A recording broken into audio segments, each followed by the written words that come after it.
You are listening to Heroes Never Die, your one-stop spot for all the latest news, Overwatch League results, and mishaps in Overwatch. Here are your hosts, Totemly Drunk and Adenar. Oh, I got the wrong one queued. Womp womp womp. I don't know why it played that one. That's just because you said the sounder might be right before the show. Yeah, I jinxed it. That's fine. You know what? We'll just pretend that it is H&D, because then we will be that much closer to 200. So we'd be recording 200 on Wednesday and then not Monday. You know, all that good stuff. But anyways, sorry about that, guys. We'll just edit that post-show, so you guys won't even know that happened, unless you're here right now, which is just us anyway. So, besides the point, hello everyone, and welcome to Overwatch League Network, the podcast with Deadeye on all the latest Overwatch League news, information, and esports analysis. I am your host, Totemly Drunk, and tonight on episode 115, we're going to update you on the latest around the league. We'll take a look at this past weekend's community reactions from the Washington homestand event, and of course we will preview this upcoming homestand event, which will be hosted by a team that is still looking to secure their first win in the Houston Outlaws. So before we get into the news and introduce you to my co-host tonight, I just want to take a moment to thank everyone who is joining us through the early flubs of this episode on Twitch for our live show. And of course, I gotta thank all of our repeat listeners out there. So without further ado, let me introduce you to my co-host. Up first, we got the prodigal son returning, Spider, fresh off the heels of your homestand series. Welcome back to the show, my friend. Oh, thank you for having me back. It was an amazing weekend. I mean, honestly, the homestands, I think, is something any Overwatch League fan should experience at least once, regardless of if your team's there or not. It was a lot of fun, and I have a lot of insights and stuff that I hope I can provide tonight. But otherwise, I'm just happy to be back, man. I mean, I took 15 episodes off, and then I'm gonna take the next, however many off, and then I'll be back again. So, thanks for having me back. Absolutely, and joining me again, as always, have been the new crew. Up first, we have Anura. Anura, how's your week been, my friend? It was a good week. It was a good week of games. I enjoyed them. I'm ready for Pacific games, but other than that, it's been a solid time. I've been enjoying it. I enjoyed the Outlaws games that came up. I think they were pretty entertaining. Yeah, I mean they were something, all right. And I thought I would delay it, introducing Booger, because he's been waiting to actually see the Outlaws win the game, so delayed it as much as possible before I throw it over to him. Booger, after week one, you were pretty, you were kind of like, all right, it's week one, it's still early on. Now we got 2 more games under the belt. How you feeling?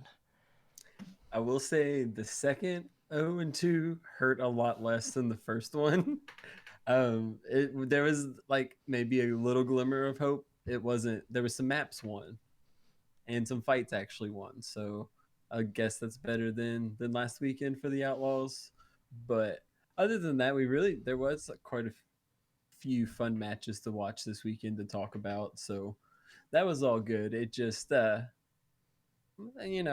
a rough season to be a Houston fan so far, but I got hope. I have hope now. I was pretty down last week, but now there is hope. If you say so.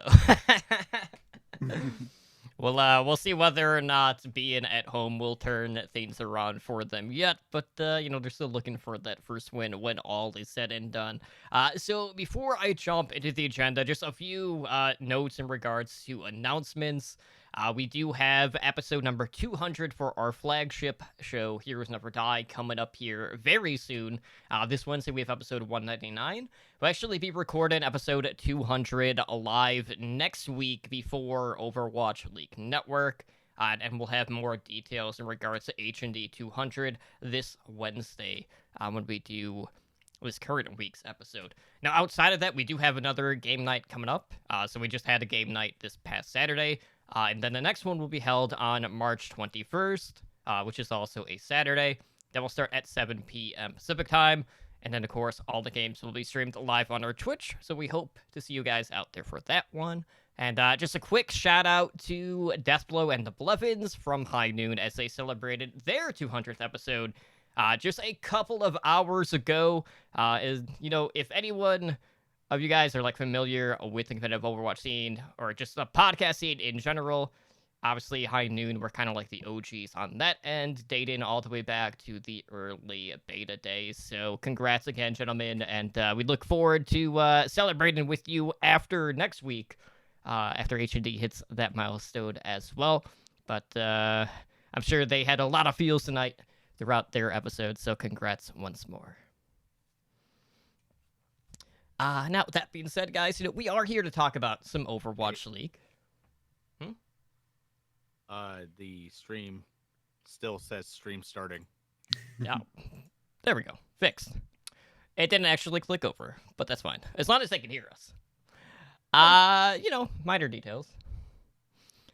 So, moving into the news tonight, obviously we got some updates in regards to some upcoming matches that, were kind of rescheduled for the studio games in Seoul, South Korea. And unfortunately, guys, we're going to have to be waiting just a little bit more as weeks 5 through 7 have been canceled due to the coronavirus spreading throughout different countries. So this basically impacts Seoul Dynasty's homestand series that will be set for week number 5, which will be March 7th and 8th. So that's going to have to be rescheduled, as well as makeup games that they had already moved to Seoul as well. And, when it comes to this point now, this marks the 6th homestand being canceled due to the coronavirus. Now, the number of affected matches has now jumped up to 33, with teams in the Pacific East still not having played a single match as of yet so far this season.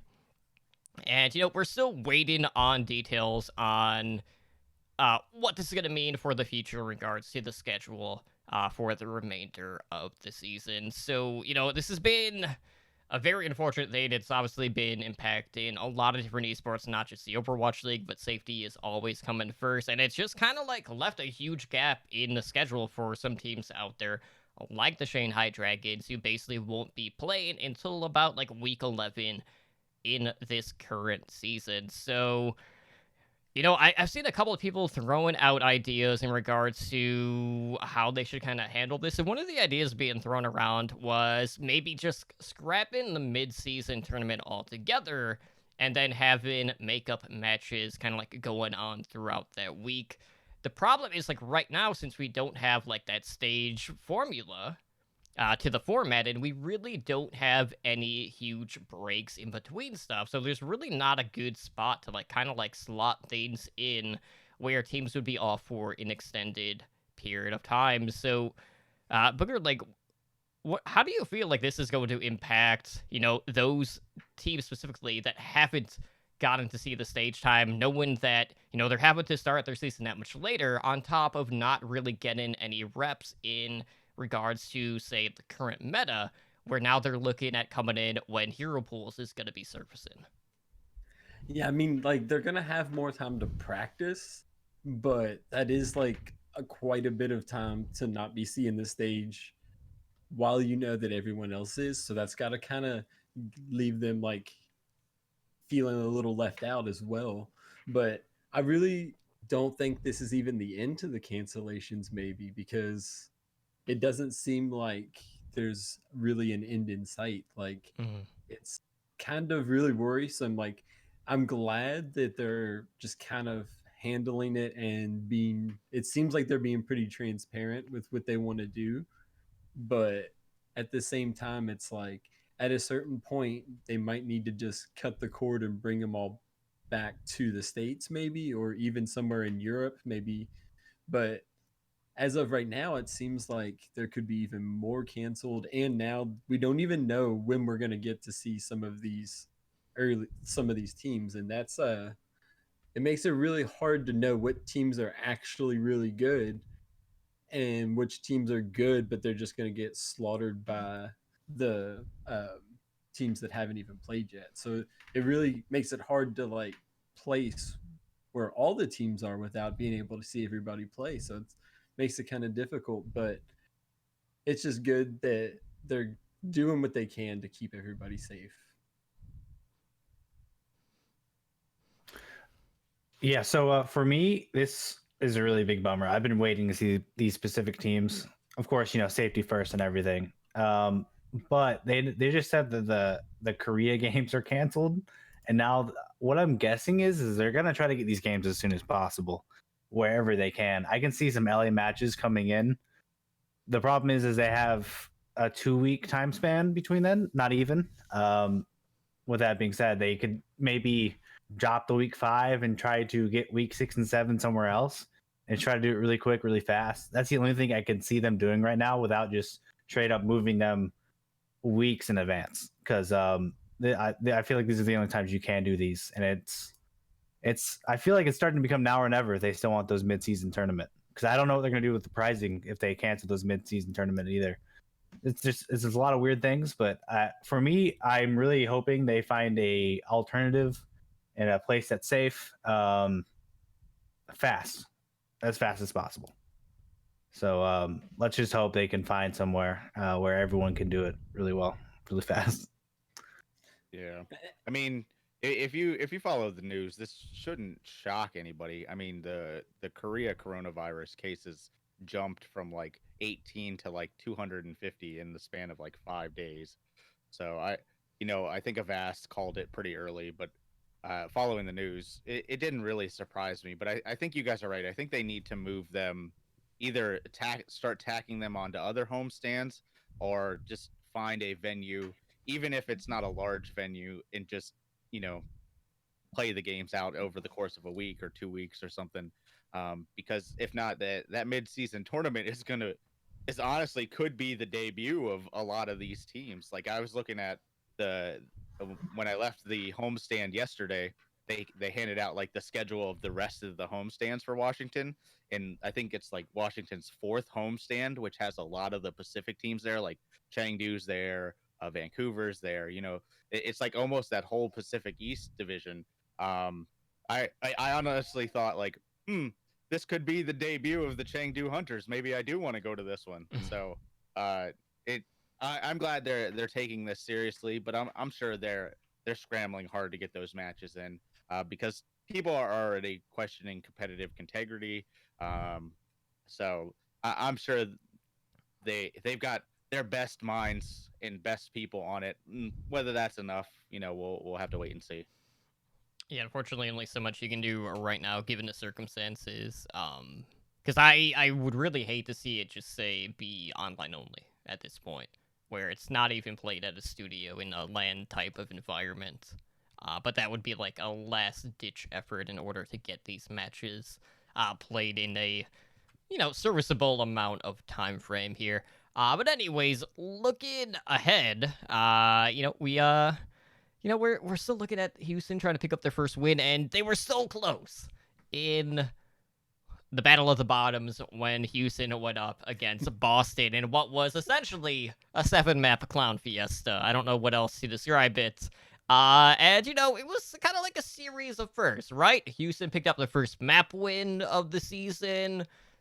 Boston picked up their first win as a match altogether in the season. We saw some debuts. Like, we saw Jerry become, like, not actually a meme anymore. We got to see Muffin coming in. And then we got to see, like, very confusing things, like this alternating flex support strat that, the Houston Outlaws were running and then still continued to do even after they were winning in the control. And then they made a swap in map number 7 as well. But, for the most part, looking back, the casters kept trying to label it as El Clasico. And the problem with that is it's just like, well, this series is probably going to be remembered for all of the wrong reasons. So we did get 2 draws in this series, but, this match in particular did have the most maps played in regards to the regular season series. So, that was a change of pace as well. And it did come down to Leishane Tower with the Uprising securing that first win of the season. So, looking at it, like, it was a rocky week for Houston, even before they stepped into the arena. They lost both their matches this past weekend. Their luggage got misplaced. A number of their players have still been battling the flu. And, they gotta kind of turn to the 7th man this next week to see whether or not they can secure a win on the home field at this point. But at the end of the day, like, we saw some pretty sloppy play early on. I felt like the later this series did go on, maybe the more compelling the matches got, because like initially it's just like, oh man, this is we're in for the long haul, and then like neither team was really securing wins. Just like, all right, I mean, Houston can like draw a map, but can they actually win one? And then sure enough, we got back to control, and then we started to see them bringing it back into their favor. Then unfortunately, some more questionable decisions from the coaching staff on Houston's side. Then we wound up here. Now, no, but I want to throw this to you. Like, obviously, it's been a wide array of emotions for you so far this season, and you're feeling a little bit better now. And there's maybe been some coaching decisions that a lot of people are kind of perplexed with, like Blase still being on hit scan, even though he's not known for that role. They actually brought in Dante, which is something that we didn't quite get to see this past week. And he looked decent on the May, but that's not really a hero that he's known for. And then we've seen like other teams incorporating dive comps that maybe Houston might want to run, but Muma still kind of looked a little bit boomed on main tank, even going up against more Korean main tanks as well. So it's kind of been like this multitude of things. But what were some of your takeaways that you got to see from the Outlaws this past weekend? Okay, so I definitely think that the May McCree comp is not their cup of tea. They definitely showed that they had ideas of doing some other things. There was not 100% that mirror matches, even though there was way more of it than I would have liked to see. I thought that they kept switching out flex supports to see who was going to win the maps.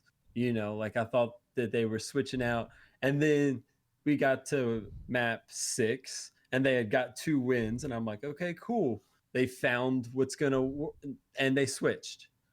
That was the most questionable coaching decision in my mind. Like, you finally started hitting some wins and then you switched. Like, can you all come up with any idea why they would have switched Raucus out right there? Yeah. I can actually tell you why they switched Raucus out, because I got to talk to Flame and Blase and Dante, and it was purely because Raucus had not practiced that map. Flame point blank said, he's like, first of all, we didn't really practice that map at all because nobody expected it to make it to that map because it wasn't in our map pool for this week.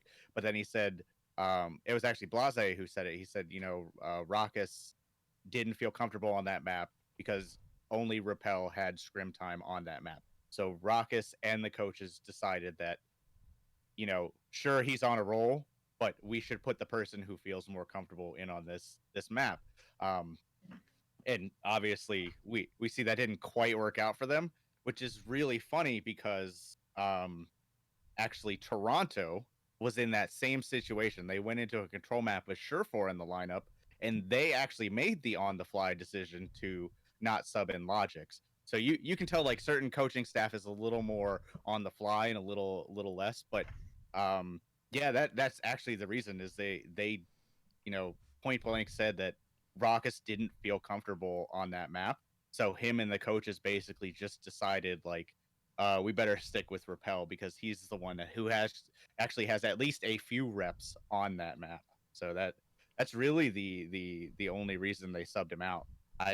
Looking back is hindsight is 2020. Sure, you could have put left Raucus in, and maybe they would have won that map. But that's unfortunately the hard part of coaching. So there was some more like interesting tidbits. I want to hear what Anura has to say before I kind of go into what some of the other coaches and stuff said. For me, this is just so Outlaws are such an interesting case for me. I really want to root for them. Last week I said they're gonna win. They didn't win. This week I was like, they're gonna win against Uprising. They have to win against Uprising. They didn't, but they brought this insane match that we would never. I don't think we're ever gonna see a match like this again with 2 draws to map 5. I think that's insane. With that being said, I don't understand what the Outlaws are doing. there's a lot of things this team could have done that just would make more sense. If Blase is not good at McCree, find a hero substitute for that. I'm pretty sure Hanzo was like pretty good, and if he's good at Hanzo, maybe put him in for that. I know we're going to talk about some other stuff with Outlaws later, so I'll leave like the rest of that. But with that being said, it's kind of frustrating to see this team struggle after hearing so many good things about this new coaching staff. It's very frustrating. I couldn't imagine being an Outlaws fan right now. With that being said, I think Uprising had. We're not talking about Uprising a lot. I think they had a lot of good players that really shined. Jerry and I think Movement played pretty well as well for his debut. It was a good match overall. Like for both of these teams, both needed the win and only one got it, and that sucks. But I think overall it showed a lot about how far these teams are along their journey. Yeah, and I will say, like, there were definitely certain spots in that home series where we could really feel the crowd. One of them was with Jerry. But, there were other times where it felt like kind of really quiet, at least from the broadcast perspective. So I want to throw this to Spider. Like, when it comes to the pops of the audience, where did Jerry kind of like rank against some of the other like highlight moments throughout the weekend in regards to just the crowd reaction there at the venue? Honestly, I would probably put the Jerry cheers as third. Second would be Surefour. When Surefour walked out on stage, I didn't watch the first map of Toronto on out there. I was actually watching it in the media room because they were still doing interviews and stuff. And I had walked out to where our seats were gonna be, and the crowd just like went crazy. And I just turned and I said, "Oh, they must have put Shore in." And sure enough, that's what happened. Like the crowd went absolutely ballistic for Sure. And then of course, like anytime the Justice did anything, that was probably the loudest. But Jerry, like the crowd rallied around him so much. It was insane. Like good on the casters because Sideshow and Bren did their best to maintain whatever semblance of sanity during that match. But hyping up Jerry when he was doing stuff definitely got like the crowd behind him. And the funny part was like Jerry was actually in the post game interview, and he had a translator, but it was really funny because we were talking to Color Hex and we were like, Color Hex, what is the biggest difference this season than last season? And he's like, oh, I have Jerry now. With big Jerry energy, I don't have anything to worry about because he's like, I was basically at our own homestand when they were chanting for Jerry. Like we all knew. He's like, we can't hear the crowd, but we can feel it. But we just knew that they were chanting for Jerry when he was popping off. So that was actually really, really fun. In terms of like Houston and you guys hit on pretty much all the major points in the game. In terms of like what the coaches and stuff said, we went over the subbing decision. Dream, their assistant coach, I got to talk to him the day after, and he put Sideshow put up a really good interview with him that covers a lot of this too. But he basically like pinpoints Anubis as that was their fall point. He's like, there were mistakes across all maps, but he's like, if we would have won Anubis, we would have won the game. And he's like, and it was our fault we didn't. Like we had so much time to cap, that one, 33% of a point, and we just floundered. And he's like, we look at every game and we take it step by step. And he said that about the New York game too. He's like, we made a lot of mistakes, and we're gonna bring it back. And Houston, I don't want to be too down on Houston. Like it's easy to jump on the Houston is bad bandwagon, which they're not great. But Houston fans do have something to look forward to. So Houston has their homestand next weekend, which you can expect. Homestand energy does help. Does it? But after varying degrees.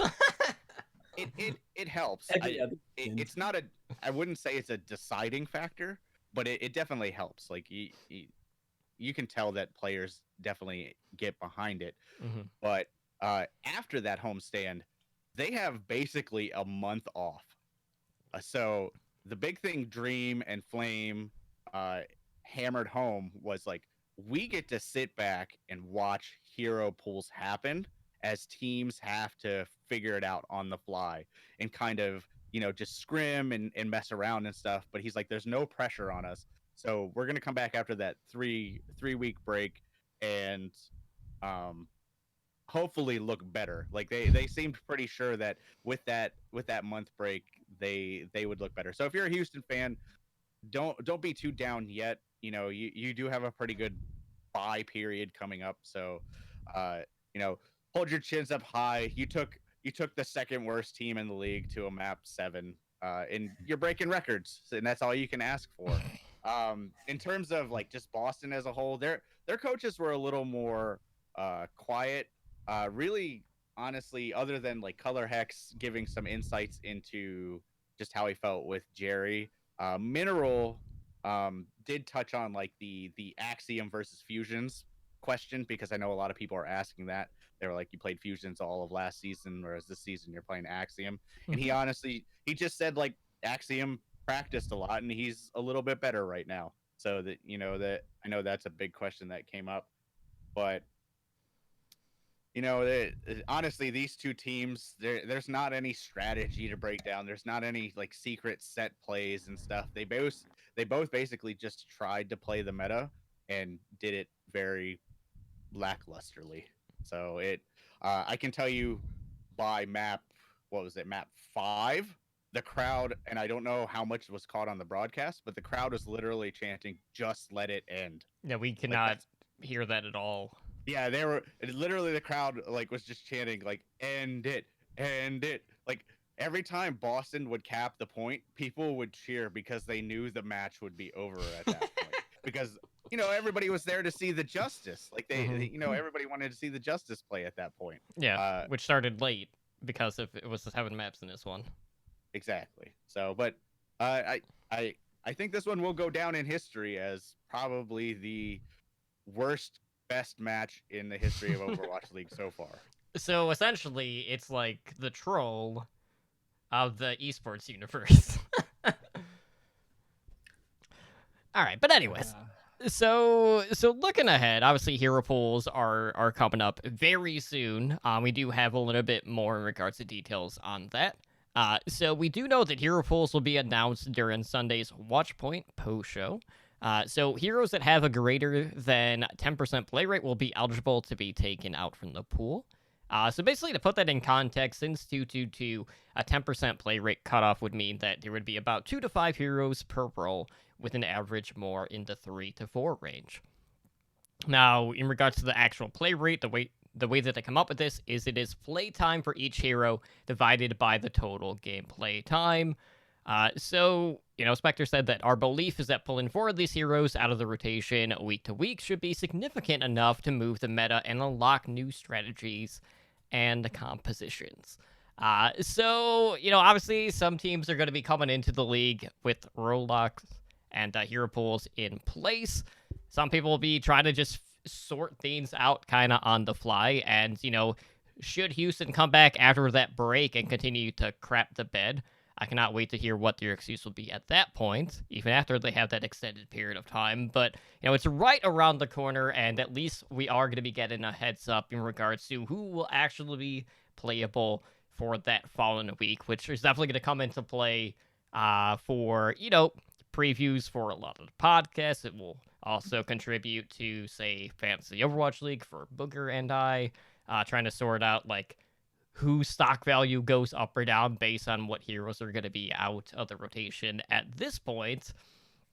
But Spider, like, it's been a while since we've actually sat down to talk, so how significant do you feel like hero pools are going to be, especially when it comes to, say, narrowing the gap between, like, those top teams and more teams that are, say, more in, like, play-in potential category? I am so glad you asked that question, because I asked that question all weekend and I got so many different responses that it was mind-boggling. So it seems like the league in various teams have basically taken their own approach. Like every team is doing it a little different. Like in terms of like, I would put NYXL as the team that is least prepared that I talk to, because they haven't even thought about it yet. Whereas other teams have actually actively scrimmed various hero pools. Like And the general consensus right now, if I had to give one, was most teams are playing the current meta and then just picking a piece or two out of it and then seeing what pieces work in their stead. So like one example was given that they pulled May and Diva out, and then they tried to figure out what they could fit in to still run the same style comp. Um, and multiple teams said that, but I honestly think hero pools are going to lessen the gap between the top 10 teams, but I think the bottom 10 teams, it doesn't matter. Like I think at that point there may be a few floaters in like the 12 to like 8 range, but honestly it seems like the lower tier teams um just are trying to grasp the fundamentals. So what heroes are in it at that point doesn't really matter. Like they're still working on like team synergy, call outs, communication, stuff like that. Because I did hear over the weekend that every coach comes out and says, "Oh, our communication is fine" and stuff like this. But the more you talk to them, you start to realize like the main tanks are really good at communicating, but they don't communicate with the supports that well. DPS, kind of does its own thing, for certain teams. So I honestly think for the top 10 teams, hero pools will lessen the gap, just because you're going to have the more like pop off potentials. Like you're going to have those Carpe on Widowmaker moments where there's not going to be another answer on the other team. You're going to have you I don't want to use like what I think is one of the lower teams, but you're going to have like those specialists that can shine a little more, but I don't think that's enough to make up for the fundamental problems that the lower teams have. So I think any team that grasps the fundamentals, and at this point of the teams we've seen, you can tell which teams are gelling well and which teams are not. The only teams that I would say we don't have a huge grasp on are actually like Dallas, maybe Paris at this point, just because we've only seen one game with their full squad. But honestly, Paris still looked pretty good. So I'm excited to see what hero pools do, but it definitely seems like a lot of teams are taking this very leisurely. So like I said, New York actually worried me the most, because when we asked them about hero pools, they were like, "Oh, well, when hero pools come in, we have like," their head coach Impt actually said, "We have to change our mentality when hero pools come in." And that's not a good thing you want to hear from New York, because traditionally New York have been rather slow to adapt to things. But they have a whole new coaching staff, so maybe they can do it. They have a very talented roster.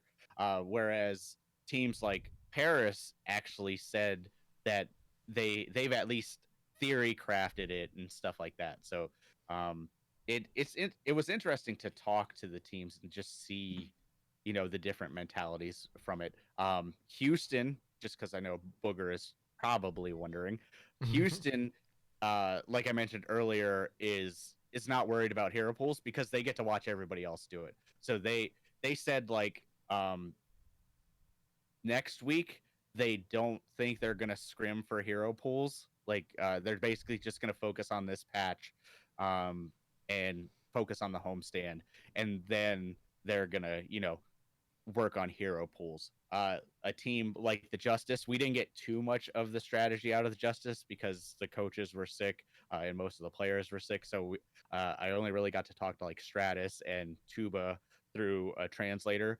So they said like they're thinking about it, but we didn't learn basically anything from them. I'm trying to think if there was any other teams that really said anything different. Toronto said they are like scrimming everything. Like and it shows like when I talk to Agilities, the question I asked him is like, all right, how much have you practiced Genji, or is that just your comfort pick? And he's like, oh no, we scrim dive like all the time, and we do all this. So it definitely seems like Toronto is just practicing everything. So hero pools are going to be fun. It seems like most of the players are excited for it. So I think that's all I have on it. Yeah, and with Toronto, of course they're playing everything, because Surefour will just literally play anything, he just puts his mind to at that point. I'll get to Sure 4 in Toronto later when we talk. So with that being said, it's been an interesting weekend, particularly when it comes to reactions from the community. This is something that like I've wanted to do, but I was like, well, it's kind of similar to our fact or fiction, but I was gonna throw it in anyway. So this segment reveal surrounds basically around overreactions from the community or just like comments that were made, and I want to gauge your opinion on whether or not you agree with what the response has been, and just analyze things based off of what we saw. So this is basically going to be part of our post-game discussion. I'm going to want to get your guys' thoughts on a couple of topics out there. So first, let's start with the London Spitfire, who had honestly one of the most ridiculous things in regards to a defensive performance that we have seen in Overwatch League. Now, this was on Dorado. London basically spawn capped Washington, and they had 4.31 meters worth of progress when Washington was on the attack. And a lot of people, they dubbed it the 4.31, and they've kind of locked it down as the most dominant defensive performance that we have seen in Overwatch League history. And they didn't really have any, payload metrics in place to kind of track this.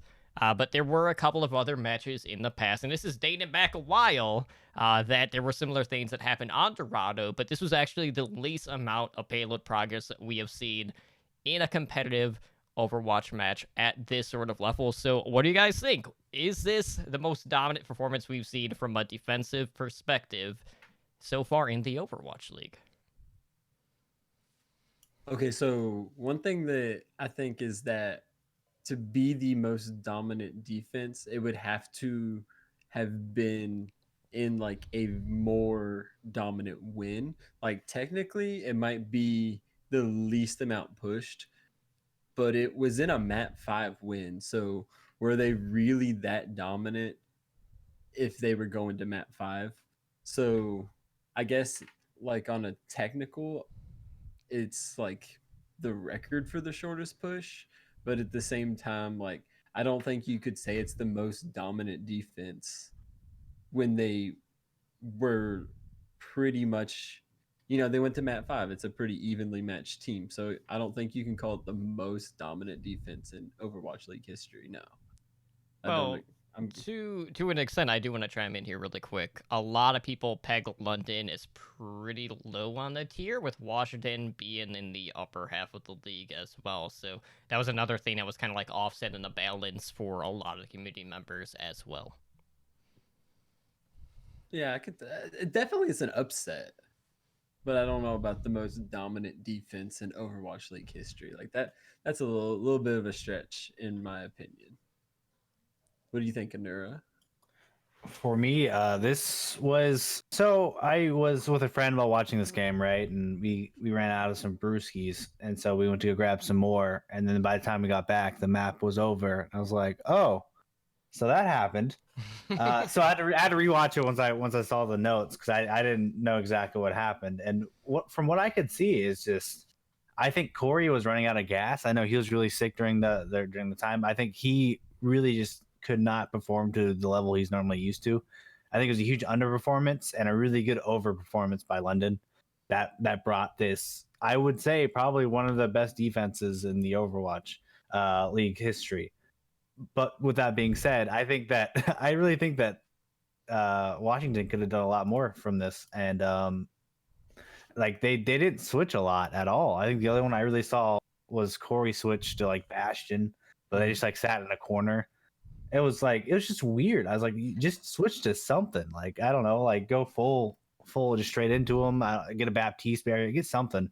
Try something else. They didn't really. I don't think Washington knew what to do. I think they froze up more than just London completely overcoming them with this strategy and their skill. I don't know what happened with Washington's comms or anything, but I blame this more on Washington than London being that good. So you're saying that it is not the most dominant defense, but the most underwhelming offense. I think it's a Washington just mix. got back I think from it's New York. yeah. I They think it's a called mix the of the choke. two. Yeah, I really do think it was kind of a choke by Washington for sure. I can tell you, like, sitting there watching it, you could tell like the players were having trouble figuring out what they wanted to do. Like it definitely seemed like um I think Corey being sick. Actually, most of the team was sick. A lot of people pin Corey because he's kind of like the face of the team, him and Stratus.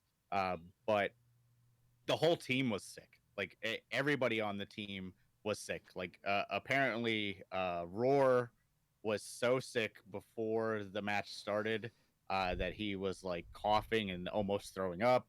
So it definitely seemed like it was like a whole team problem. So I think stamina played a role in it. But I would have to say that even from a statistical and just eye test level, this has to be like the most dominant defense we've seen in Overwatch League. Like we have seen spawn camps, we have seen um all kinds of really good holds. Like people can go back to like Dallas's second point hold in stage 4 season 1 on Blizzard World, where they basically the flanky Taimu and stuff like that, they said that was a really good defensive performance.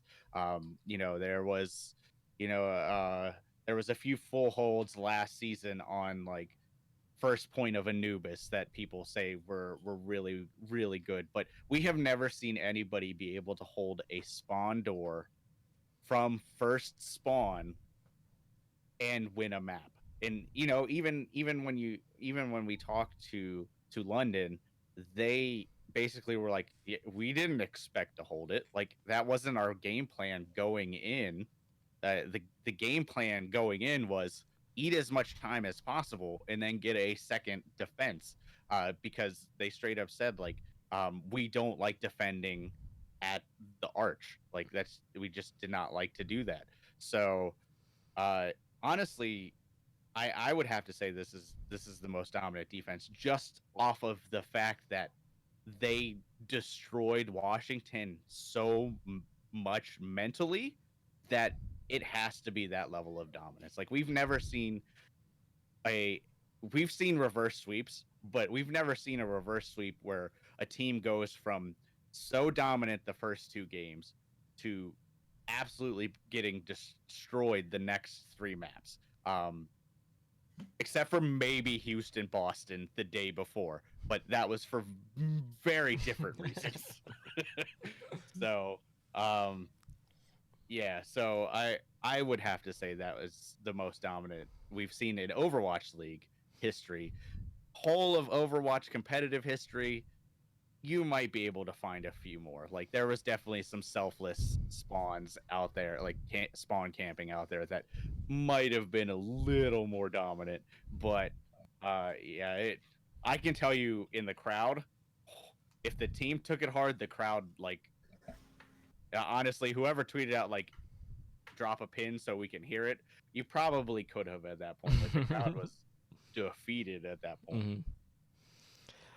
Absolutely. So, just speaking of the Outlaws, Bigger, I'm gonna throw this one over to you as our resident Outlaws fan. So, obviously, a lot has been said about the rotations that we have been seeing, in regards to Repel and Raucous in this lineup, and a lot of people are making the comment that, well, if you're doing this rotation, you're just not going to be able to build any sort of synergy in regards to your back line. So looking at the way that things are right now for the Outlaws, do you feel like they can find success by alternating the flex supports like they have been doing here in these previous series that they've had?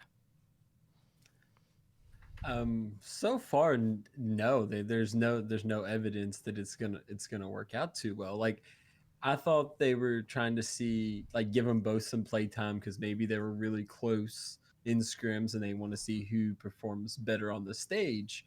But evidently they, like Spider said, they've been practicing on a map based thing.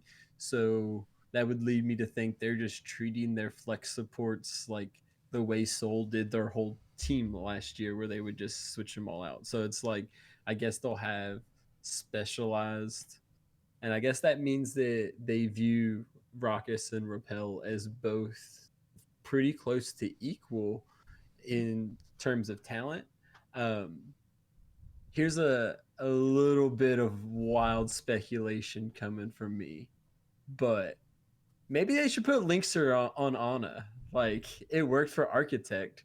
he's he's a good sniper. You know, it could happen. There's been crazier things, but yeah, I think that by the end of the season they'll settle into one flex support to be playing more, and that the alternating might still just be kind of like a early season thing as well. But as of right now, I don't really see them having any success going in and out, especially when it seems like Raucous seems more talkative, and seems like that would probably be helpful to a team that really has talked about struggling with the shot caller pretty much since its inception. So I think that they definitely need to figure out who they want to play and play them. But for now, I don't think that they're gonna find success just switching it every other map, or switch them whenever they win two and then just switch. Yeah, I don't see that as being the most successful option for the team. Well, I feel like, I mean, if we're just basing things off of them not practicing every map, the best potential, right, is for the Outlaws to close maps out by map number 5. If they're gonna By continue number this 3. path. No, they're not gonna 3-0 people. I don't care how much you want it to happen. You can't just will that into existence, Booger. Like, They will that's why 0-3 5. people all the time. That's a fair point, but we will have another thing about the Outlaws here in just a minute, because there was another thing that kind of happened in regards to Toronto, which was pretty interesting. So basically, Toronto, when they fought the Fusion, were kind of throwing Philadelphia for a little bit of a loop, and I'll circle back to the Fusion after the fact. On this, but Toronto used a lot of dive, and that kind of exposed some things in regards to the Philadelphia Fusion, where maybe the Defiant actually found the weakness of Philly in that particular series. And there were a lot of people out there that are like, well, they're running a lot of Sombra and Doomfist, or like Sombra Genji.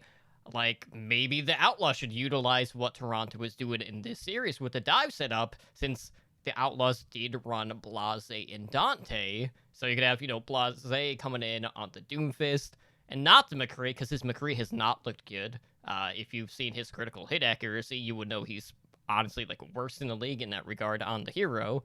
And of course, Dante has been known for his Sombra. So, Spider, just looking at the strategies that Toronto kind of like deployed in this series that kind of threw them for a loop, like, is this the Fusion's weakness that has basically been exposed at this point, where they're not being able to rely on what is the current meta right now?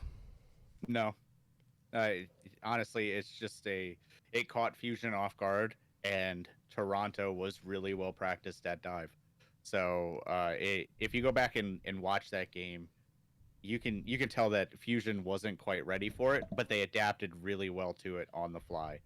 So I don't think it was a weakness per se. I think it was just something that they weren't quite ready for. I really wish I would have got to talk to Christopher after this game, but I actually had an interview scheduled, so I couldn't. Because I would have I really wanted to know, like, were you expecting the dive out of Toronto and stuff like that? But the more I watched that game, and the more I went back and watched a little bit of it today over again, you can tell that they were expecting Toronto to run the meta, because Toronto honestly lost the matches against them when they were running the meta. Mm-hmm. So as soon as Toronto started to switch it up, you could tell like they just weren't quite ready for it. And I can tell you from talking to Christopher the day before, that's not going to happen again. Like they are definitely going to prep for that. When they played New York, you could tell that a lot of their scrim time went to practicing against New York and New York style. So honestly, I don't know if I'd call it a weakness yet. especially with the upcoming hero pools and stuff like that. We're gonna see a lot of looks out of Philly, and all Philly did this weekend is confirmed to me that they're currently the best looking team in the league. Like everything we saw on stage and everything I heard, in post game interviews, they have a phenomenal coaching staff that will take the lessons learned and fix them. And honestly, at this point, there could be teams that don't pull it off as well as Toronto, and they'll be fine because Alarm will just kill them anyway. Fair point. So just like kind of piggyback up with that, and then I'm going to throw this one over to you. Out of what we have seen so far, obviously, like even going back, both of us kind of rated Fusion fairly high, within the top 5. I know Booger was in his own little world, having them, kind of like near the bottom, which he's, regretting at this point already. But do you feel like the Fusion have been the best looking team that we have seen play so far in this season? I do, with the, like, of course we've only seen one game out of Shock and 2 games out of Vancouver. But right now, yeah, I'd say they probably look the best. I think they look better than I expected as well. I had a lot of questions about like Sado, but he's looking pretty good, and it looks like he won't die anyway because the 2 supports will keep him up. Um, Honestly, they're looking clean. They're looking really clean. It's a good year to be a Philadelphia fan. They're not gonna keep going 6-4 like they did in season 1, or 4-3 like they did in season 2. They're looking like they're here to win more games than they are in any season before. I think this team meshes well. I think the coaching staff really knows what they're doing. With that being said, I do think they can get cheesed. I really do. I think Toronto kind of showed that if you show them something that they're not used to, they might crumble a bit. And I think with the hero pools coming out, it could actually become something that's going to be an issue for the team. But if they become as flexible as they need to be during hero pools, they could. This is a playoff, maybe championship contender team. They can definitely make it back this year. Yeah, I think Philly definitely undeniably top 2 or 3 teams we've seen this year, but there's definitely a case to be made for Vancouver or the Shock. The Shock maybe less so because they did stumble a little bit against Dallas and drop a map, but I think that it's totally acceptable to still have them higher ranked, even though we've had a smaller sample size. I think that the Titans pulled off 2 wins and showcased slightly more flexibility. Um, I don't know. I would like to see Philly play another game. Well, they really did flex on New York, but at the same time, I kind of want to see a Philly versus Vancouver game, and I think that would kind of more determine who I would say is the best team this year so far. Um, but I don't think there's any arguing that Philly is without a doubt elite top of the pack this year for sure. And unfortunately, like we're still waiting on some of the other elite teams to play that have yet to debut. One of which will be playing in the Houston homestand coming up this current weekend. So one last one to talk about, and this is in regards to the Paris Eternal. So obviously going into this season, a lot of like mixed reactions in regards to like how this mixed roster with Element Mystic along with the EU talent was going to do. So XC, during their debut popped off, looked very promising. This week we got to see the debut of their off-tank Hanbin, and Hanbin had a pretty damn good performance as well. And there's a lot of people that are very high on the Eternal at this point. Obviously, they did have that, the perceived upset over the Washington Justice, unfortunately for the Justice, with the Eternal going out with a 3-1 victory. So, looking at the debuts, do you guys feel like Hanbin's performance this past weekend rivaled what we saw of XC, knowing how his McCree stats have been holding up pretty solid compared to the rest of the field at this point? Oh, was that for me? I had the headphones off. My kids were asking me something. I mean, Spider, by all means, you can take it. Okay. What was the question? Do you who do you Uh, feel like Hanbin outperformed XE in regards to debut performances? No. Uh, just because of the fact that Xe is still playing at the level of his debut performance. Mhm. So I think just sample size alone would give it to Xe. I don't want to take away from Hanbin. His debut performance was really good, and it's really promising. But uh, I have always been a stats guy, regardless of how people feel about stats.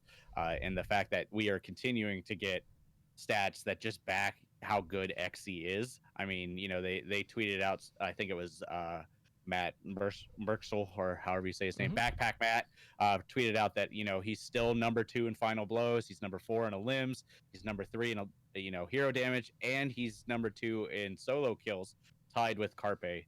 And the more we get, the same he looks. So I would still give it to Xe, for now. Mhm. Yeah, XC's been a monster with the numbers. Hunbin definitely looks like a really good addition to the team, but I don't really think you can compete with some of those. Like, especially in week one, I believe XC was number 1 in hero damage per 10 minutes and like just put up some crazy stats. And he looks tough doing it. Like, I definitely had Paris underrated going into this season. And I think a lot of that is I just didn't know that XC was going to pop off like that. Mhm. He's, you know, definitely been one of the most impressive rookies so far this year. Um, I don't know. What do you think about XC and Nura? Oh, okay. I'm finally back. All right. So XZ is amazing. For me, I think Hoppin's great. I think he was a huge player in their win. I also think he's a great player. They're both on my fantasy team. As long as they both do well, that's all I want. I can't go wrong. I think they both did amazing. I want them to keep doing amazing. Just like get me more points. That's all I want from them. With that being said, I do think XZI is definitely the star, but Haman's not going anywhere. I don't think he's going anywhere for years. This guy, he looked incredible so far. So that's basically what I have on them. I think he was actually like a big surprise. This team was supposed to be waiting for Sparkle. They're supposed to be like Shock season 1 where they're like supposed to build up, and now it's not even looking like that. It looks like they're ready to play now. They're playing ball. And they've got a tough opponent next week, and I'm super excited to see this matchup. Yeah, because And they have a date with Atlanta, and that's gonna be a very good read on both sides at that point too. And the scary thing about this too is, as Nura mentioned, like this isn't even their final form yet. Everyone thought like they're basically just trying to fight for survival until Sparkle is eligible to play. 2/3 of the way into the season, and the fact that they've been as competitive as they have been so far is very promising. So yeah, looks like our predictions, at least early on, are going to be well off in regards to the Paris Eternal at this point. So with that said, just a quick recap of the results of the Washington homestand event. We did see the Fusion pretty handedly defeat the New York Excelsior 3-1. We saw Boston Uprising defeat the Outlaws 3-2 in what was that 7-map Clown Fiesta. And then we had the Paris Eternal defeating the home team of the Washington Justice 3-1. Followed by Sunday's Day of Action, we saw New York defeat the Houston Outlaws 3-0. The Philadelphia Fusion defeated the Toronto Defiant 3-2. And then the London Spitfire pulled off the reverse sweep over the Washington Justice in a 3-2 victory. So Spider, again, like you were there firsthand. Not your first like esports venture, so to speak, but we did have a press pass that you got to utilize. You had a ton of interviews, you took a ton of pictures, and I'm sure it's going to take a while to sort through all of that. But I just want to get your thoughts on like what the overall homestand experience was for you, knowing that you've gone to BlizzCon, obviously you've been at the World Cup. How did this kind of like stack up compared to that for you? I I honestly don't think anything could probably top World Cup for me, just because that was my first esports event, Mm-hmm. and the amount of hype that was going into the USA versus Korea match. There has definitely been that level of hype. I will say that in terms of like this versus like the grand finals, I enjoyed this more just because of the fact that there was a team that the arena was absolutely rooting for. Like sure at the grand finals and stuff, the I would say most of the crowd was rallied behind the Shock, but you could tell that was more just they wanted the Titans to lose more than the Shock to win. Um, my how far Runaway has come. Mhm. It's like that old Batman quote. But uh, the I really enjoyed the homestand. Like Washington, I can't speak to how the other homestands do it, but the where Washington held their homestand this time and for the next two before they switch venues was really nice. Like it's a smaller arena, seats about I'd say like 2,000, a little over 2,000 people, which in terms of like the homestand model is on the smaller side because some teams are going up to like 4,000. And I think the later Justice ones hold a little more. But it was honestly a lot of fun. Like everybody was there having fun. They had a gaming pit where you could just hop in and play like Overwatch quick play, like they had it connected to the internet, so you could just sit down and queue up with 5 other random people sitting next to you and then hop into quick play and get destroyed. Stuff like that. They had photo booths set up with like all the different props and stuff. Like I took a picture with the Hanzo bow. I had to make the hard choice: do I want the Widowmaker gun or the Hanzo bow? And I went with the Hanzo bow. They had all the typical sports event in intermission things. Like the Golden Boy was hosting, so he did a lot of fun stuff. Like he had like the emote dance off where they had to do like the Overwatch dances, and they gave them different emotes that they had to interpret. I think my favorite one was they did the Roadhog chug challenge where they made them like chug cans of Coke, and then say Roadhog lines. That one was pretty fun. If you paid attention to the new like any of the like the actual news outlets, there was like a proposal on Sunday that they made a big deal about, which it was really cute. If you watch it, you knew it was coming because in production you never hand the mic over to somebody, and as soon as Golden Boy handed the mic off, I was like, all right, this is gonna be a proposal. So that was really cute. They had some like aerialists perform in between the Justice like downtime, and it was only for the Justice games. So they would like go up at the rings and do like acrobatics and stuff to like Moby. So that was cool. It was different. It kept the downtime. I was honestly a little disappointed because through all the other matches we got to watch the watch point, like intermission, but for that we watched the aerialist, so we missed all the reinforced shade that he would have thrown. So I do want to go back because I am really enjoying watch point this year, with reinforcing Custa and their good cop uh banter. But as a whole, I opened the show with it, and I want to double down on it. Like the homestand experience should be experienced by anybody who's a fan of Overwatch League, just because of the fact that the amount of energy, the amount of production that they put into it, you can tell that these teams are really rallying behind it. One of the first interviews I actually got to do was with the Washington Justice team owner, and the head of Blizzard Broadcasting. And you can tell like there's just so much passion that at least the Washington Justice team owner had. Like you can tell like he was new to esports. He's like the typical like venture capitalist. He has multiple hedge funds and all that stuff.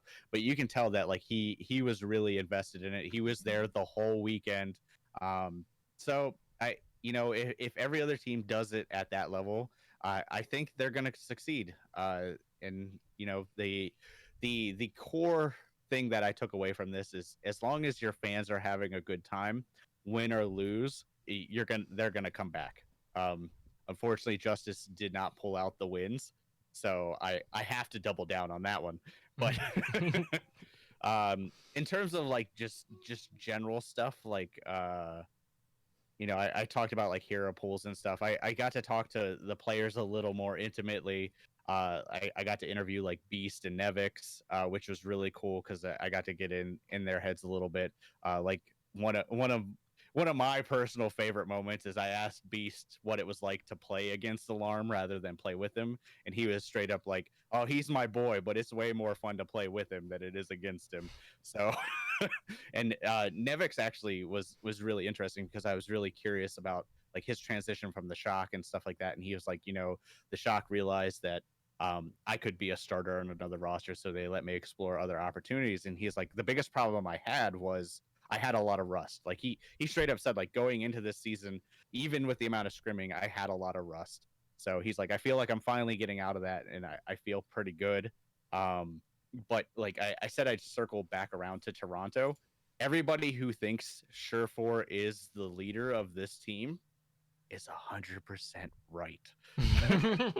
Because I asked Beast, what's it like being the only rookie on this team, and he's like, it's pretty nice. Like everybody's kind of taking me under the wing, but he's like, Surefour has definitely like made a huge difference. So it honestly seems like Toronto built around just a friendly team that can get along and do all of that.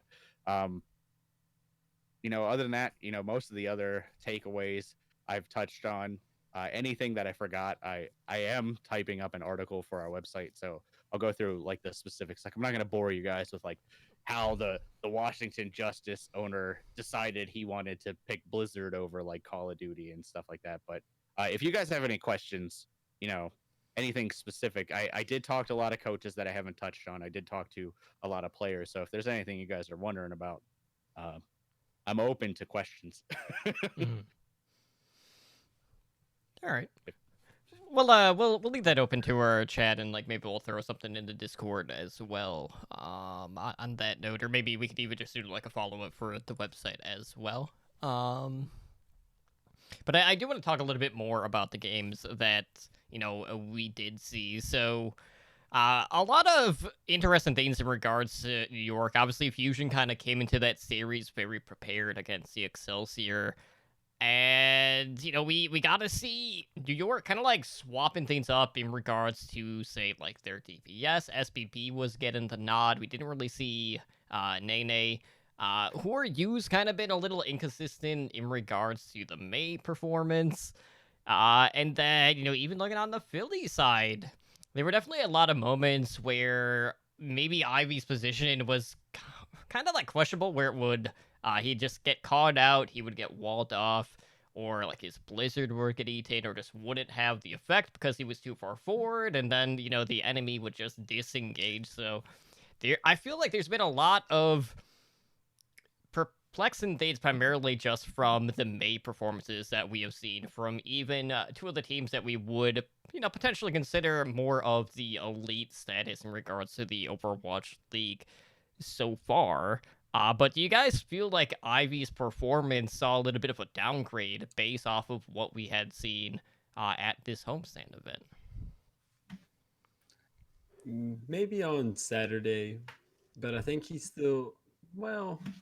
Yeah, I don't know. It seems like Ivy is definitely pretty good at the May, but coming up against New York, was still just wondering where in the world is Fury. Like the debate about Fury versus Poco, who's better.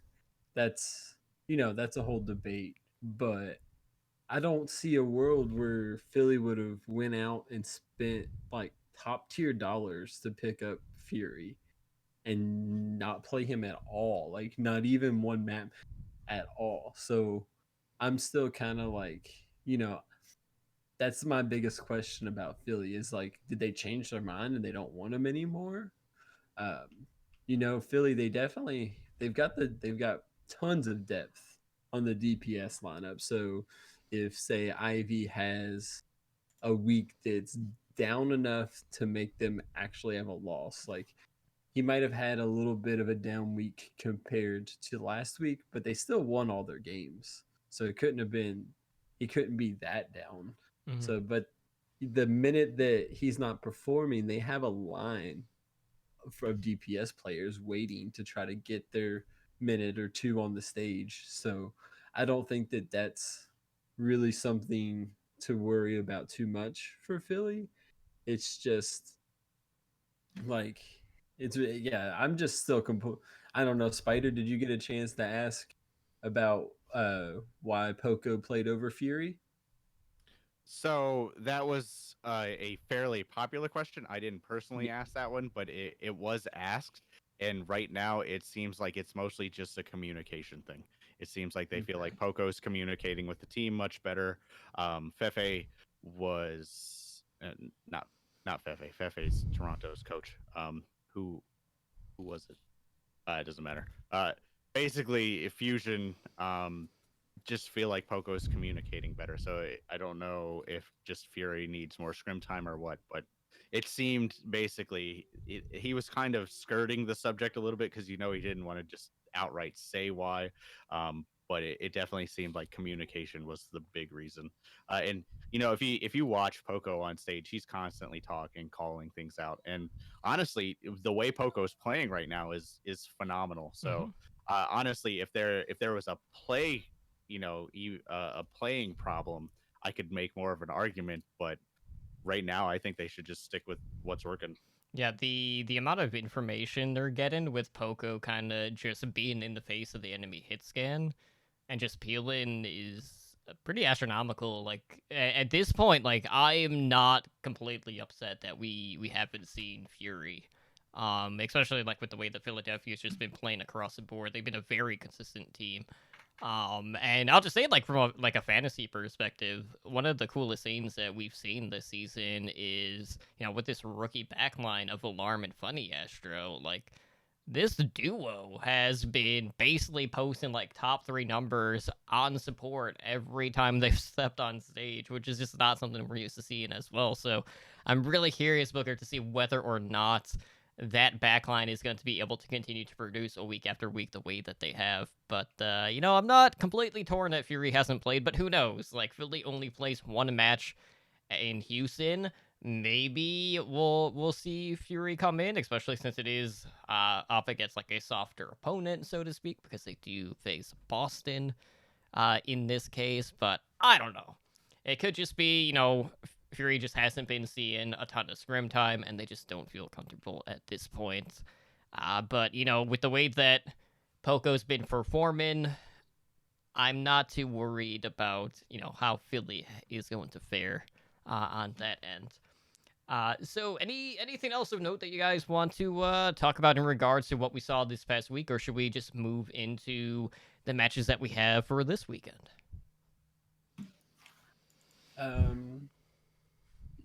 I think we kind of got around to quite a few of the past weekend games talking about them so far.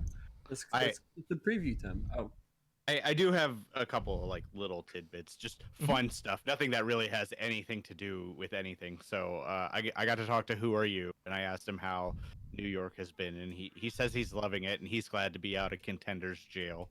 Yeah, he's not on even loan. though it was even though it was mostly due to age. Like he definitely said, like, due to age, I was stuck in Contenders for so long, but New York has been treating me very well. The other fun thing is I remember one of the last shows I was on, and we talked about it in our Discord and stuff, is like content creation and how teams are handling that this season. Like it's people were applying for jobs and people were wondering how things were going. I can tell you that Boston is going to have no problem with content creation because they had more PR people there than I think Washington did. Like it was crazy the amount of PR people that were there for Boston. Well, like, yeah, they hired one of our peers from On the Flank. Mm-hmm. So I'm just talking about like the team in general. Okay. Like they had like 3 camera guys, like multiple mic people. I can tell you like the Boston after game interview was the most packed interview just because I'd say 60% of them were Boston PR people. Like the Boston team is definitely not slouching on content creation. But other than that, man, there was I think I hit everything else. Boston want to cash in on the Jerry fandom going down right now for sure. Yeah, I gotta move those jerseys. Pre-order your Jerry shirts now.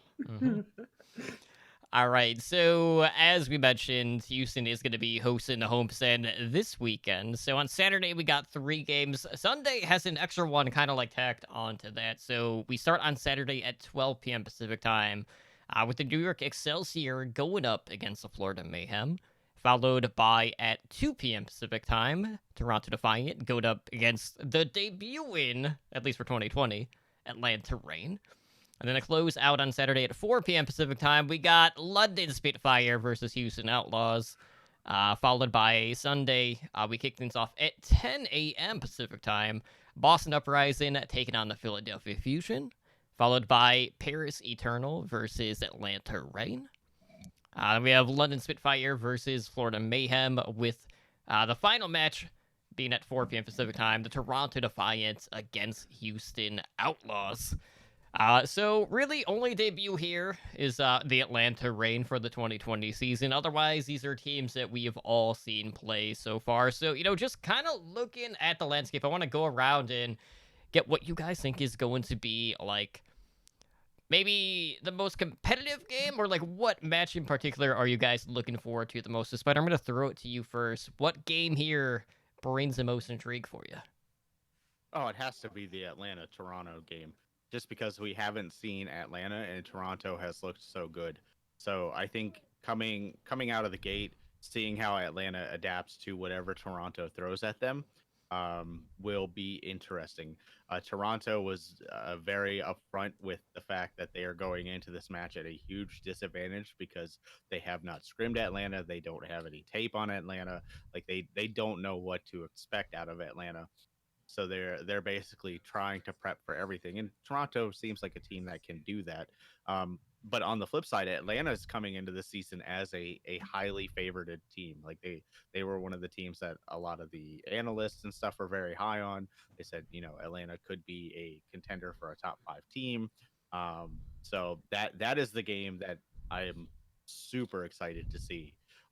Just from like an analysis standpoint. And I think it's going to be a good game. Like I think we could see another like Toronto Fusion game in Toronto Atlanta. Like I think that could be a highly competitive game. Yeah, so on that note, when it comes to Atlanta, are you expecting Gator and Hawk to be the primary tank duo for this team? I would think so, just because of the pre-existing synergy Mm-hmm. going into it. And that the if anything this weekend has taught me, it's that tank lines are what are winning games right now. You can have DPS popping off, you can have supports doing really well, but unless it's like above and beyond, it's the tank line that's winning games. I mean, just go back and watch the Justice game from night one. It was the tank line that lost it. Corey was actually doing really well. He was getting kills. He was beating Xe in the duel. But they were losing up front, so they couldn't control the ground. So that's I would pin it on Gator and Hawk if I had to bet. Mm-hmm. One game I think that the first game, Florida versus New York, might be a little bit of a trap game for New York. Florida come out looking like by far the best Florida we've seen ever.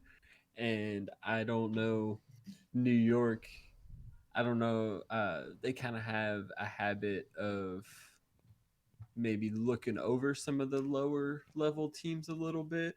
So I think that Florida definitely has the potential to come out against New York and pop off and get that underdog story. And other than that, I'm really stoked to see Atlanta play as well. I think Atlanta's just a cool team. I mean, they're not the coolest team, but I'm really anticipating Atlanta to be pretty good this year. So seeing them come out against Toronto and Paris, both teams we know have some firepower and the ability to put up like a competitive game against high level teams, just makes me really stoked for this Atlanta debut coming. Um, I think Houston going in against London might be a little rough after London pulls off that reverse sweep. Um, but there's quite a few good games, but I definitely am looking forward to see Atlanta's debut. What games are you looking forward to, Anura? I mean, you've got to go with Atlanta. I think I'm excited to see Toronto Defiant versus Atlanta Reign. I'm excited to see what's going to happen with that game, and then expect more out of the Paris Eternal versus Atlanta Reign game. I think that's going to be huge.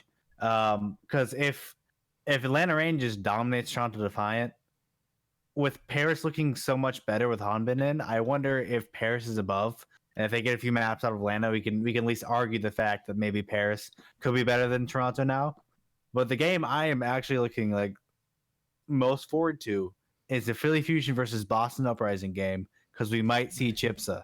We have an option to see Chipsa get in. If it's 2-0 and they don't put in Chipsa, I'm gonna rage. I'm gonna I don't know what I'm gonna do. That's gonna be ridiculous. This is prime Chipsa opportunity. Mm-hmm. If I don't see that, then it's a wasted weekend for me. But in all seriousness, I think Atlanta Reign, everyone's excited to see them. I think they can easily just blow out these two teams and just come back to they're the new number one team now. You know, it's just like they are definitely contesting based off preseason and what we've heard of them, of how good they are. Mm-hmm. So I think that for me, it's definitely it's Atlanta Reign, both of them. All right, well, I feel like I have to differentiate here since you guys are already hyping up Atlanta for good reason. I mean, Atlanta's coming in as a potential super team, but like if I'm talking about personal investment, right? You know, we have this lord bet between Edinar and myself in regards to who is worse between the Boston Uprising and the London Spitfire. So, you know, to just reflect on, you know, that defense, I was like, all right. You know, London, they had a good defense. They threw out different looks. They played a different lineup. I don't know what they're going to do this week, but they're facing Houston. Houston coming in with a little bit of a limp. I don't know if they're going to be 100%, you know, healthy at this point since they have been dealing with the flu. But I just look at this, I was like, okay, if Boston can beat Houston at 7, all London has to do is close it out in less than 7 maps with a win, and then boom, London are better than Boston. So that's why I'm looking forward to this one in particular. I want to see London come out and continue that loss streak of the Outlaws. And, you know, to be honest, like, I look at these matches that Houston has this week against London and Toronto, and, you know, on one side, you can feel like, well, you might favor them in one match, but, you know, these home teams have either been going 2-0 or 0-2. Like, no one has been splitting, and, you know, if I'm talking, like, betting odds, like, this might be the first time we see a split for the home team in this case, but I don't see this week as being a 2-0 week for Houston, unfortunately for them, but who knows? But I want to see what London is going to do, because they threw out a different off-tank. They threw out a different DPS look from what we had seen in week 1. And I want to see if they continue to alternate, if they continue to mix things up, or just what the plan is. Because at this point, we still don't know. But we've started to see glimpses of what this rookie team is capable of doing. And that makes me pretty damn excited to see how they're going to evolve over the course of the season. Yeah, I definitely think after that we'd had pretty much we as collectively everyone had London kind of underrated.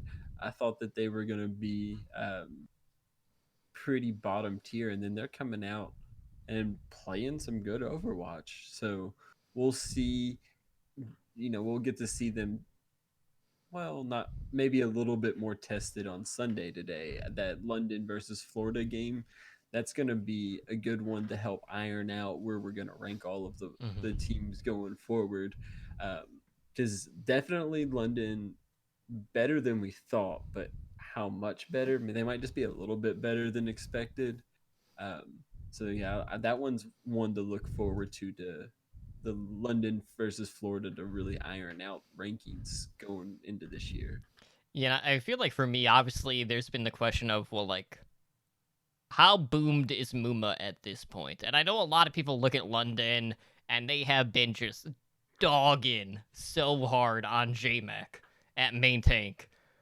If Muma comes out and gets outperformed by JMac, I think it's seriously time to rehab that discussion about where we would rank Muma as a main tank in the Overwatch League, Western talent or not.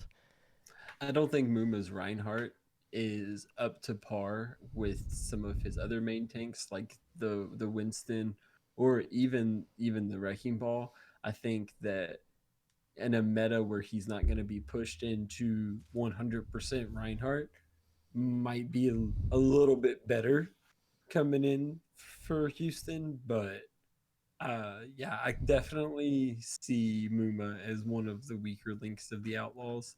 You know, Muma and Blase, they're kind of competing for that title, to be honest. But yeah, I really, really would like to see this first week of Heroes bans to have Reinhardt banned. Mhm. I think that's the best case scenario for the Houston Outlaw. But uh, they kind of reinforced that it's going to be a little more random than curated. So we'll have to see what they're going to do. We'll have that to talk about next week. Mhm. For me, about the London Houston game, I don't see Houston winning unless they come out with like some kind of weird strat, like a dive strat, or just putting Blase on another hero that he could pop off on. He's not going to pop off on McCree. You got to find something else. You have to figure out something. You're going to have to cheese to win. And I really hope that either they learn dive really fast, or they come out with some weird strats, something. Muma ball, something. I don't care. I want to see something different coming out of this team. They're not good at this meta. I think they learned last year that when they're not good at the meta, they should try to find something else. And hopefully, in the time they have, they can find something else. Absolutely. So with that being said, guys, that pretty much wraps things up for us here tonight. So let's go ahead and let's close out the show. So if you guys want to help us out, the best thing to do is to head over to your podcatcher of choice, preferably iTunes, because that is the primary one. Let us know how we're doing. We are always looking for new ways to improve the show, whether it is, incorporating new segments, bringing on more guests of the show, because it kind of is a rarity in some cases. Even if it is a familiar voice, and a damn good one at that, in Spider, in this case this week. And we do have a new review that was sent in via iTunes from Patchy Coast, who gave us a 5-star review. And Patchy says, I've been listening to you guys since Season 2. This is the best thing to listen to while I'm working in the office. I finally had to give you guys a 5-star review because y'all are starting to see hope in my home team, Florida Mayhem. Keep it up, boys. Well, it's might be a split week for Florida. I mean, who knows? But if Florida comes out and just, beats New York, man, will I be over the moon. But who knows? I'm the 6th Florida fan. They are out there. They do exist. And not all of them are podcasters, as much as we try to argue otherwise. Who would have guessed? But on that note, we do appreciate the review, Patchy. Thank you so much for that. But Spider, why don't you go ahead and let our listeners know how they could find additional content for them to consume? Sure thing. We have this thing called Overwatch Recall. You can find additional Overwatch content on our website via Overwatch Recall. Every Sunday, we release the weekly recall that lists the episodes released within the last week. For more information, follow OW Recall on Twitter at OW Recall. Yep, and I have to say, with the Overwatch League kicking back up and the directory getting updated, and we've been seeing, anywhere from, 25 to 30 podcasts releasing Overwatch content here as of late, so absolutely love to see it. And, hopefully that will continue throughout the entirety of the season. But, we'll just wait and see on that front. But Anura, how can our listeners go and support our podcast network additionally, outside of just, tuning into the show? Is he locked out? He looks frozen. He is frozen. Oh. Oh, he's coming back in. Dun, dun, dun. But anyways. Oh, he's back. Hello. Hello. There So we go. I don't know if or how much of that you actually caught. I didn't catch anything. I blanked out. Oh, well, we'll just do a quick rewind here, but how can our listeners go ahead and support our show outside of just tuning in, obviously? If you'd like to show some additional support to our network of Overwatch shows, consider pledging to our Patreon. Tiers start at just $1 a month. More information can be found at www.patreon.com/ youtube.com/OWL Network. You too can join the likes of our master and above patrons, Blazing Bob, Brendan, Josabal, Owl, Kasha, and Agent Life 23 in helping our network grow. And if you want to contact the show, you can shoot us an email at contact@owlnshow.com. We have a website that is owlnshow.com. The Twitter is at owlnshow. Replays of all of the podcasts go to YouTube at youtube.com/Overwatch League Network. Our Discord is discord.me/OWLN show. And you can find us live on Twitch at twitch.tv/OWLN show. And we are a Twitch affiliate, so you can help support the show by subscribing. You get to earn the network emoticon, and the podcast streams regularly. You got Overwatch League Network coming in on Mondays at 7 p.m. Pacific. You got Overwatch League by the Numbers that comes on Tuesdays at 6 p.m. Pacific. Heroes Never Die, the variety Overwatch show that's celebrating 200 episodes very soon, comes on Wednesdays at 5 p.m. Pacific. Yep, and just as a reminder, next week's episode for H&D will be before this podcast on that Monday, so we hope to see you guys out for that one for episode 200, which is a rarity in regards to, I mean, not only podcasts, but more so within the Overwatch scene. Now, if you guys want to reach us personally, you could also do that. You can find myself on Twitter at TerminallyDrunkCTR. I do also stream on Twitch on Mondays, Wednesdays, and Thursdays at twitch.tv/TerminallyDrunk. Anura, where can our listeners contact you? You can find me on Twitter at AnuraOW. I tweet. It's pretty cool. Come check me out. You can find me on Twitter at BoogerBrainz with 2 Z's, BOOGERBRAINZZ. And over there on Twitter, you can find out how to join the special contest for Fantasy Overwatch League. They're every Sunday. Oh, you already got yours. Yeah, I got it today. That was bad. I did not even get that sent out till like Saturday afternoon or like midday. So that Well, there you go. I got it today. Totem's the first winner. We'll know the next winner tomorrow. All the scores should be finalized on Tuesdays. So check out my Twitter for how to win and enter the contest over there. Absolutely. And Spider, again, thank you so much, man, for coming back on the show and talking all about the Washington homestand. And you know, you're always welcome to hop in whenever you feel so. But why don't you go ahead and remind our listeners how they can reach you over on the social media? Sure, you can follow me on Twitter at SpiderGG, and I've also been dusting off all the mold and stuff that's grown on my Twitch channel, and I've been streaming there pretty regularly. Same thing, SpiderGD on Twitch. I actually just hit affiliate, so I've been busting my butt. Nice. So, support this channel first, and then come over there and at least follow me. But thanks for having me. I mean, it was a lot of fun, and like I said, there's more that I have to talk about. Just random stuff. Like I hit most of the big stuff tonight. But I'll probably have an article out later this week, just talking about like just different interviews and stuff. Nitty gritty. I did get to talk to Funny Astro as well. That didn't really come up tonight, so I didn't want to bore you guys with that. But that was really interesting as well. But thanks for having me. All right, so with that being said, guys, I do want to thank you again for joining us on Overwatch League Network. This has been episode number 115. I've been your host, Terminally Drunk, joined as always by Anura, Booger, and this week's special guest, Spider. And we hope to see you guys back tomorrow night. As you know, Bob tries to come up with 8,000 excuses as to why he lost both of the OWL by the numbers host leagues. You guys take care and have a good night.